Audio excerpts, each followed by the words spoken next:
لا الہ الا اللہ واللہ اکبر، اللہ اکبر وللہ الحمد۔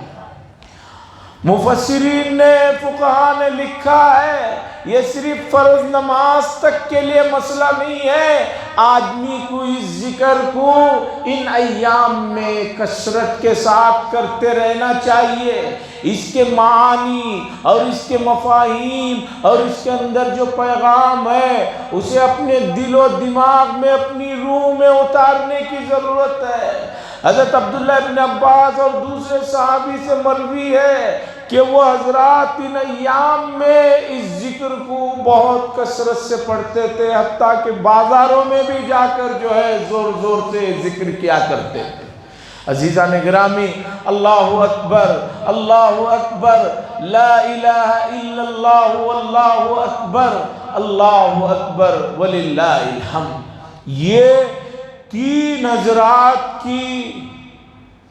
ملی جلی دعا ہے۔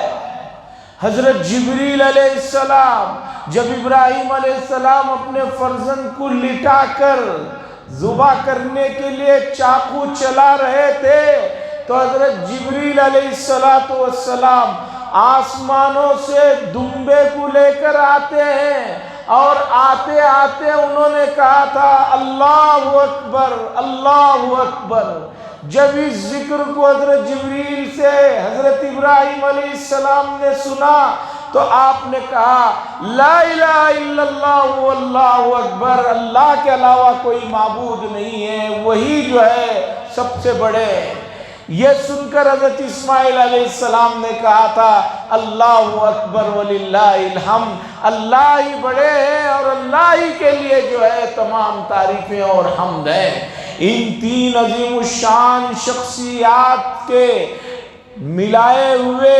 یہ جملے ہیں، پڑھے ہوئے یہ جملے ہیں، اور اللہ کو ان کے یہ جملے اور یہ ادا اتنی پسند آئی کہ ان کی یاد کو قیامت تک کے لیے طے کر دیا گیا کہ اسے ان ایام میں پڑھنا ہے۔ اب قربانی کا فلسفہ سمجھیے، قربانی کی حکمت کو سمجھیے۔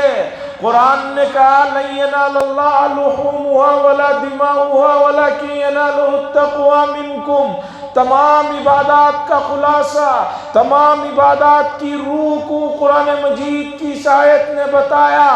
لوگوں، اللہ کے پاس تمہارے ان جانوروں کا نہ خون پہنچتا ہے نہ ان کا گوشت پہنچتا ہے، تو اللہ کو نہ ان جانوروں کے گوشت کی خون کی ضرورت ہے کہ بھئی وہاں پر جو ہے فرشتوں کو کھلانا پلانا ہو، کہیں کوئی یہ نہ سوچ لے، اس لیے کہ اللہ بھی کھانے پینے سے بے نیاز ہیں، اور ان کی وہ نورانی مخلوق جو ہر وقت ان کی تسبیح و تحلیل پہ لگی ہوئی ہے وہ بھی ان چیزوں سے ماورا ہے۔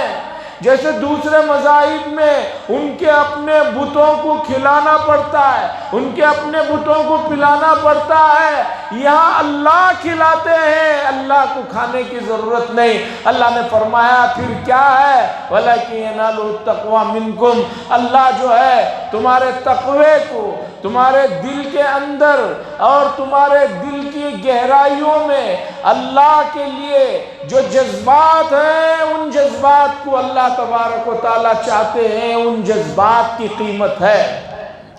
اس لیے بعض مرتبہ ایک آدمی اعلیٰ درجے کی قربانی کر کے بھی اس مقام تک نہیں پہنچ سکتا جو ایک آدمی ادنا قربانی کر کے وہاں تک پہنچ جاتا ہے۔ کیا فرمایا حضور صلی اللہ علیہ وسلم نے؟ میرے صحابہ نے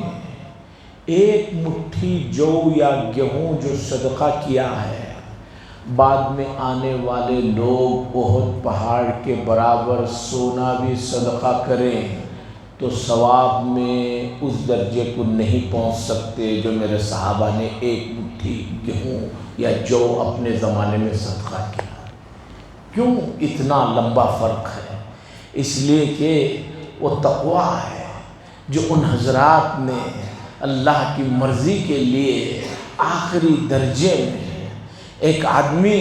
پیٹ بھرا ہوا آدمی کھانے سے منع کرے کوئی کمال کی بات نہیں، اس لیے کہ اس کا پیٹ بھرا ہوا ہے۔ اب آپ اس کے سامنے بریانی رکھیں یا کچھ بھی رکھیں، ایک آدمی بھوکا ہے، 2 دن سے بھوکا ہے، 3 دن سے بھوکا ہے، تب جا کر کہیں کوئی چیز کھانے کو ملی ہے، اسی وقت کوئی آدمی آ کر اللہ کے نام پر مانگتا ہے تو اس چیز کو اس بندے کے ہاتھ میں دینے نا، یہ ہے اصل جو ہے کمال، یہ ہے اعلیٰ درجے کا جو ہے اللہ سے محبت کا اظہار ہے۔ عزیزان گرامی، قربانی کا مہینہ اور عید الاضحیٰ کے ایام تیزی سے گزر رہے ہیں۔ آنے والی جمعہ 9 ذی الحجہ ہے، پھر ہفتے کے دن عید الاضحیٰ ہے، آنے والے ہفتے کے دن، کل نہیں اس کے بعد والے ہفتے کو عید الاضحیٰ ہے۔ اللہ کے نبی صلی اللہ علیہ وسلم نے فرمایا ان ایام کے روزے رکھو، ان راتوں کی عبادت کی طرف توجہ دو، اور دوسرا قربانی کرو، فتیبوا بہا نفسا، اور قربانی خوش دلی سے کرو، بوجھ سمجھ کر نہیں کہ میں نہیں کروں گا پڑوسی کیا کہیں گے، نہیں کروں گا محلے والے کیا کہیں گے، نہیں کروں گا وہ کیا کریں گے۔ اور اللہ کے نبی صلی اللہ علیہ وسلم نے فرمایا کہ 9 ذی الحجہ کا روزہ میں اللہ سے امید رکھتا ہوں اتنا بڑا ہے کہ وہ 1 سال کے گزشتہ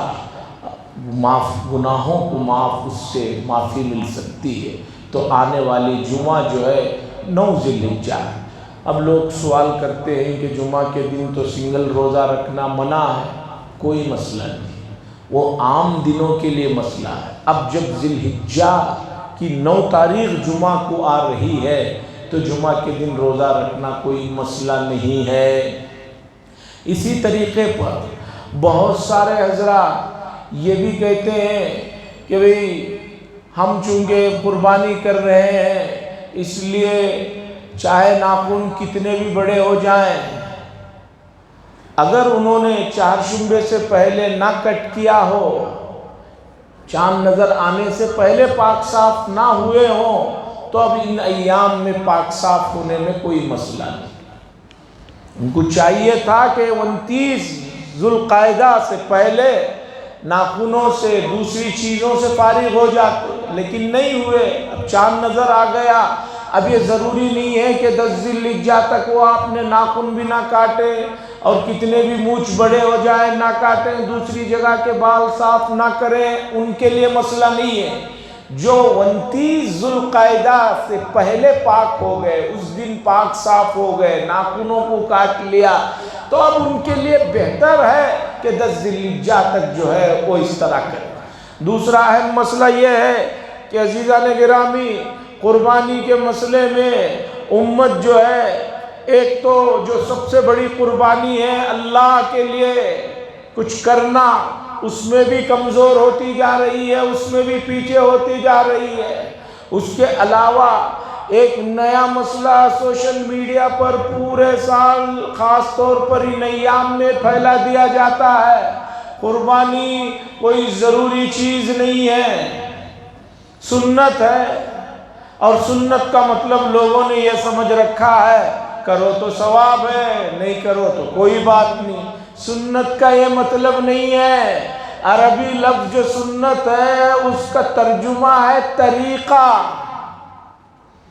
حضور صلی اللہ علیہ وسلم نے جو فرمایا تمہارے باپ ابراہیم کا یہ طریقہ ہے، اگر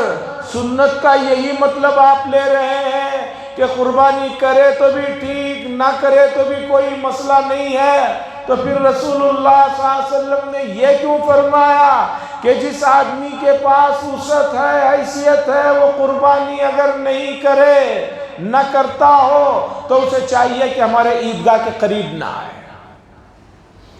حضور صلی اللہ علیہ وسلم عید کی نماز کو تک ایسے آدمی کو عیدگاہ کے قریب آنے سے منع کر رہے ہیں، تو پتہ چلا کہ قربانی کا بڑا مقام ہے۔ لیکن موجودہ زمانے میں سب کچھ سوشل میڈیا نے، جو چیزیں پہلے بڑی مشکل سے محنت سے کسی تک پہنچانا پڑتا تھا، اب سوشل میڈیا نے وہ سب چیزیں بہت آسانی سے لوگوں تک غیر غلط پہنچا دیا ہے۔ اب ہر آدمی قرآن و حدیث کو سوشل میڈیا کے ذریعے سے، اور بھی نئے جو GPT آئے ہوئے ہیں ان سے سمجھنا چاہ رہا ہے، اور ان تک جو معلومات ملی ہوئی ہیں یا پہنچائی ہوئی ہیں اللہ بہتر جانتے ہیں وہ کون لوگوں نے ان کو معلومات دی ہیں۔ اگر جی پی ٹی سے ہی سب کچھ آپ کرنا ہے تو پھر آپ کو جو ہے انجینئرنگ کے لیے کالج کو بھی نہیں جانا چاہیے، میڈیکل کے لیے بھی کالج کو نہیں جانا چاہیے، اسکولوں کو بھی نہیں جانا چاہیے، سب کچھ گھر میں ہی بیٹھ کر لینا چاہیے۔ سب کچھ تو وہ بتا رہا ہے، لیکن پھر بھی آپ ڈاکٹر کے پاس بھی جاتے ہیں، میڈیکل بھی جاتے ہیں، کالج بھی جاتے ہیں، وہاں کچھ نہیں ہے، لیکن دین کے معاملات میں آپ کسی کو بھی کوئی بات کہی ہے وہ فوراً کہتا ہے نہیں ہمارے پاس ایسا میسج آیا ہے۔ اس طرح کے میسیجوں سے بچو، اور قربانی کا جو عمل ہے، جو بھی صاحب حیثیت ہیں، ان کی شادی ہوئی ہے نہیں ہوئی ہے، حج کیا ہے نہیں کیا ہے، عقیقہ کیا ہے نہیں کیا ہے، ان تمام چیزوں سے قربانی کا کوئی تعلق نہیں ہے۔ جو بھی شریعت کی نظر میں صاحب حیثیت مالدار کہلاتے ہیں ان پر قربانی ضروری ہے، چاہے ایک دمبا قربانی کرے یا ایک حصہ میں شریک ہو جائیں۔ اللہ سے دعا فرمائے اللہ تبارک و تعالیٰ اس عظیم الشان مہینے کی قدر اور اس میں کیے جانے والے اعمال کی طرف ہمیں توجہ دینے کی توفیق نصیب فرمائے۔ وآخر دعوانا ان الحمد للہ رب العالمین۔